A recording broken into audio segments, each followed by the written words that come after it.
Salut à vous tous, bienvenue sur CC Info 91, la chaîne YouTube consacrée aux non-voyants. Présenté par Alain Leclerc, avec Pascal Cusson. Musique de notre ami José Licenciato, qui nous l'offre gratuitement la musique, merci à lui.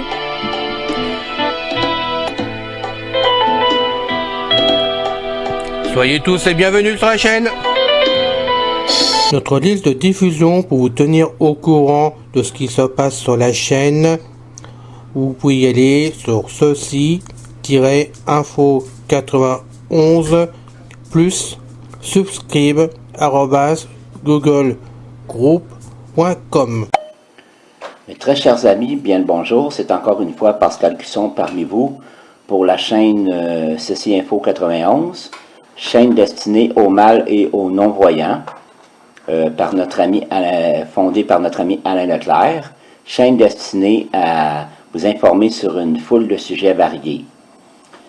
Encore une fois, Alain et moi, nous demandons votre aide afin que, si cela ne vous dérange pas trop, cela prendra que quelques minutes de votre temps, peut-être une ou deux fois par semaine. Nous aimerions que vous publiez le lien de la page principale de la chaîne Ceci Info 91 YouTube sur vos murs de réseaux sociaux et ainsi aussi dans vos emails, d'en parler à vos amis. C'est tout ce que nous vous demandons. Merci d'avance.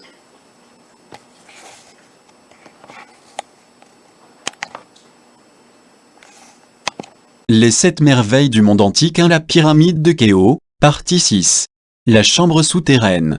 La chambre souterraine se présente d'emblée comme très vaste, 14 x 8 mètres, et relativement bas, 3,5 mètres de hauteur, mais inachevée.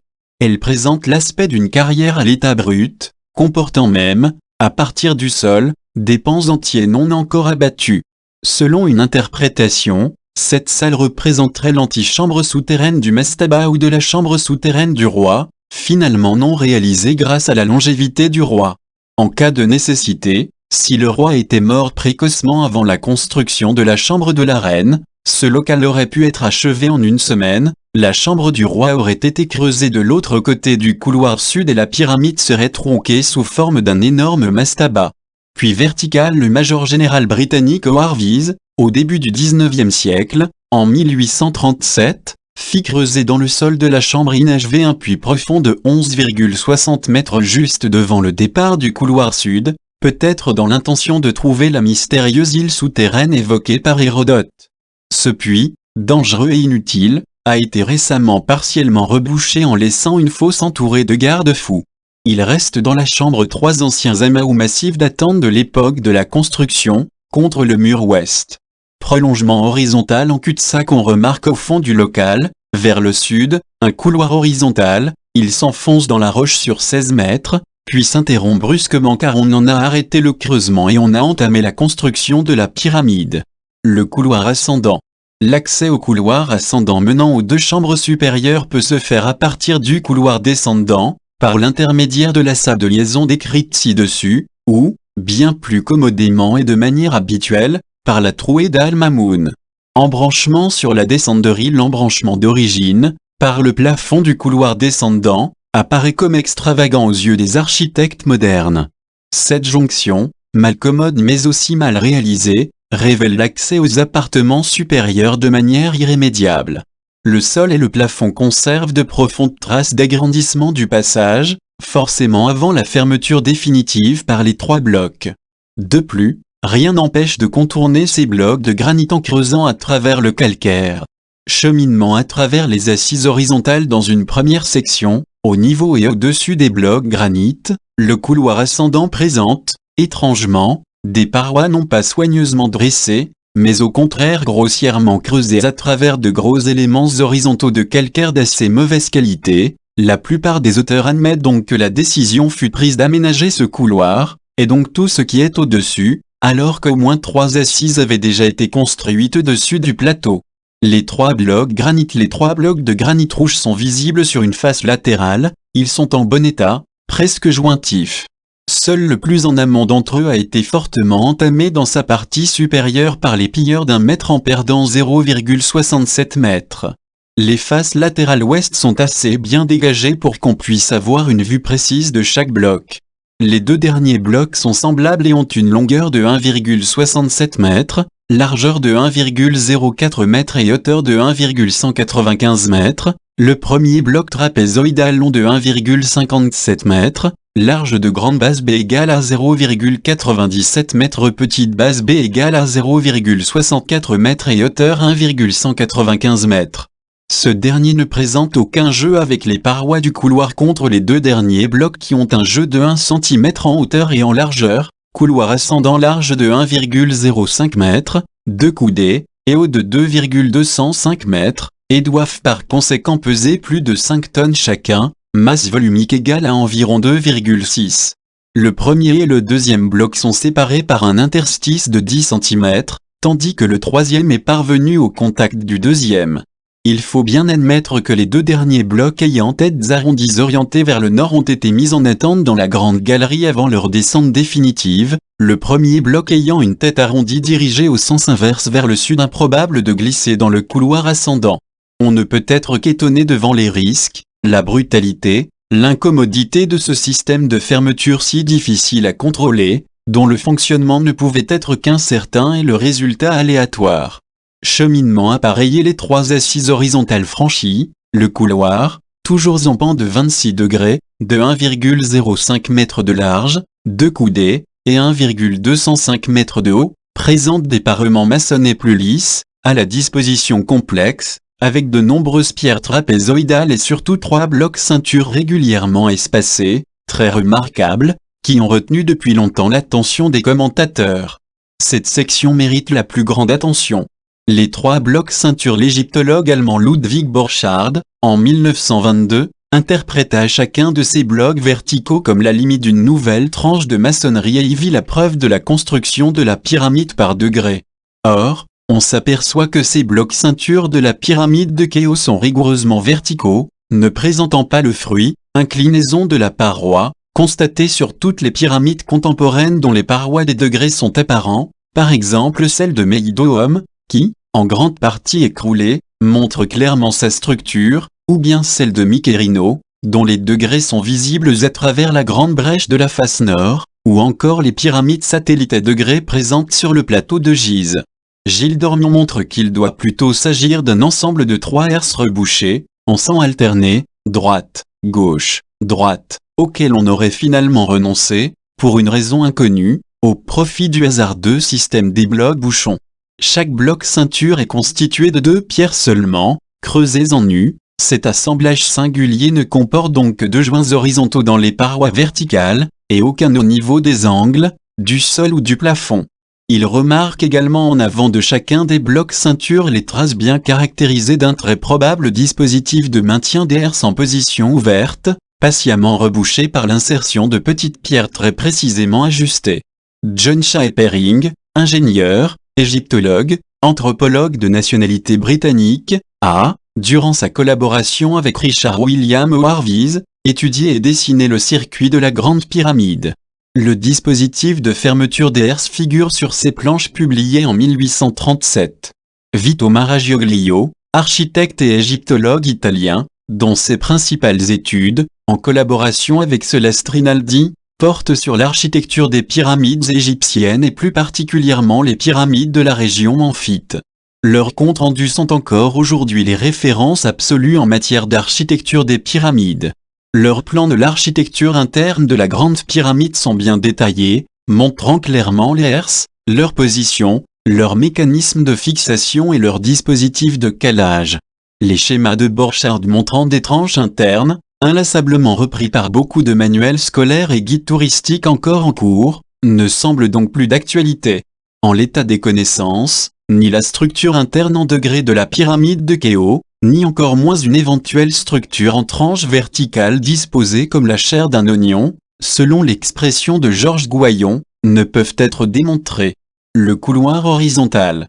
Le couloir horizontal, d'une longueur de 38 mètres, dépourvu de système de fermeture, s'embranche depuis le bas de la grande galerie et mène à la chambre médiane dite de la reine. L'étroitesse du passage, large de 2 coudées, 1,05 m, sous un plafond très bas, 1,17 m, et le manque d'air, ne facilite pas l'observation des parois, pourtant des plus intéressantes. Comme ses deux prédécesseurs, ce couloir présente 2 sections bien distinctes. Première section anormalement appareillée. La première moitié du parcours offre des parois à 2 assises dont les éléments réguliers sont symétriques des 2 côtés du couloir et dont les joints verticaux sont, sans exception, superposés, ce qui est tout à fait singulier et contraire à la plus élémentaire de toutes les règles de l'art. Ces joints verticaux, de largeur variable, jusqu'à 1 cm, sont bouchés au plâtre.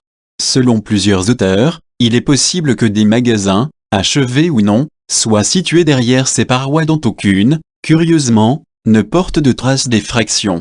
C'est aussi dans ce secteur que fut percé le sondage EDF qui, en 1987, donna du sable.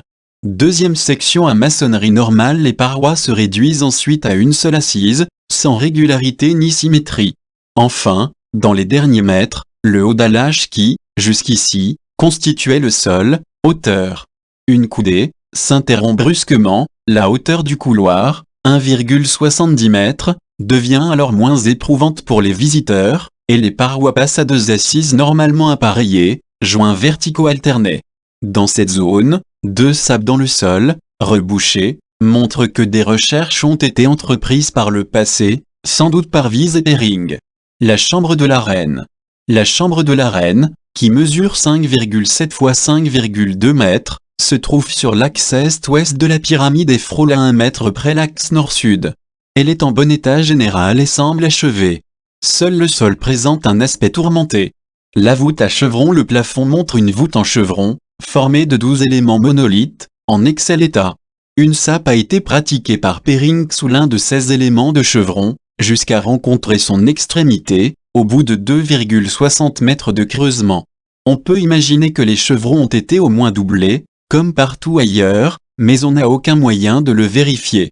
L'intrado de la voûte fut peut-être repeint en bleu, préfigurant ainsi les futures chambres voûtées et décorées d'un ciel étoilé de la 6e dynastie, pyramide d'Una. Les conduits de ventilation. Les prétendus conduits de ventilation de la chambre de la reine n'ont été découverts qu'en 1872, par l'ingénieur britannique Wayman Dixon. Il n'était alors même pas ouvert sur la salle, c'est Dixon qui, auscultant les murs, brisa de chaque côté la mince cloison d'une dizaine de centimètres d'épaisseur laissée occultée par les constructeurs.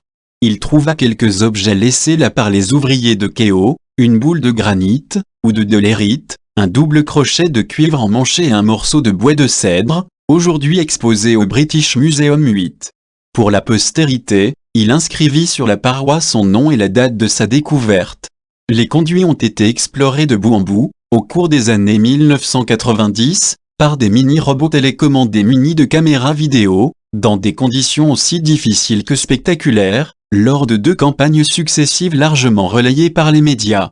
La première exploration, menée par l'ingénieur allemand Rudolf Gantenbrink, qui mit au point spécialement pour l'occasion un robot télécommandé à chenillettes, nommé Projet Upuo, prononcé Upuaout, porta essentiellement sur le conduit sud. Après un court trajet horizontal, sa pente est constante et le trajet, entièrement rectiligne, se termine par un bouchon de calcaire pourvu d'éléments de cuivre sans doute identifiables à des poignées de manutention.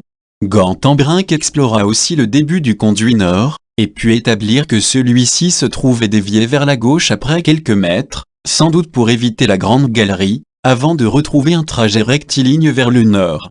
Une seconde équipe, dirigée par Zayawas, explora ce conduit nord, cette fois jusqu'au fond, à l'aide d'un autre robot télécommandé muni d'une perceuse et d'un endoscope. On aboutit à un bouchon de calcaire semblable au premier, comportant les mêmes éléments métalliques. On perça donc ce bouchon, et on ne put entrevoir que du libage, après un vide de 18 cm, ou 40 cm, selon d'autres sources. Les 2 conduites de la chambre de la reine sont inclinées d'un angle de 45 degrés avec une pente de 100%, de section carrée très étroite pour l'aération de 20 cm, il s'élève jusqu'à hauteur de la dernière chambre de décharge de la chambre du roi.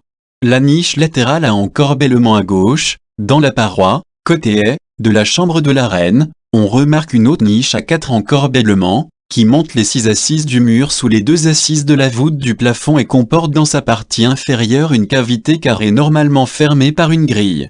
Gilles Dormion, chargé en 1988, avec son confrère Jean-Yves Verdure, de superviser la ventilation de la Grande Pyramide, eut l'occasion de l'étudier.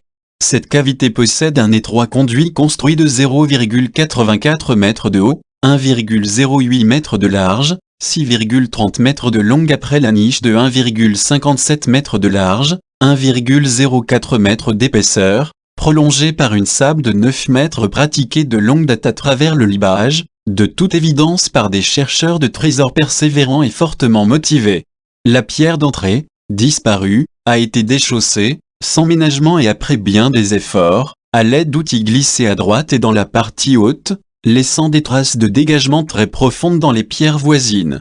Les quelques mètres laissés libres par les bâtisseurs n'avaient jamais beaucoup retenu l'attention des commentateurs. Gilles Dormion a observé, au niveau du sol, des indices télintro de 12 x 11 cm bien axés qui lui laissent supposer qu'il y a un lien avec un système technique au-dessous de cette étrange installation.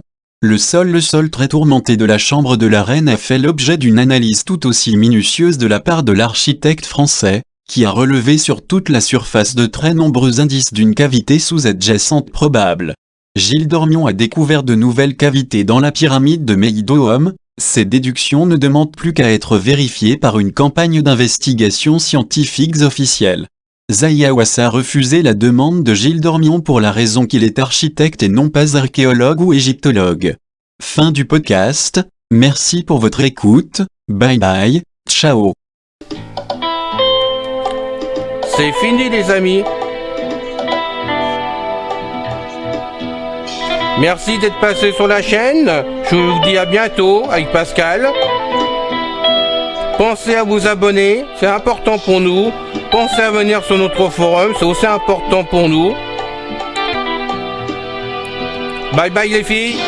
Salut les gars. À bientôt.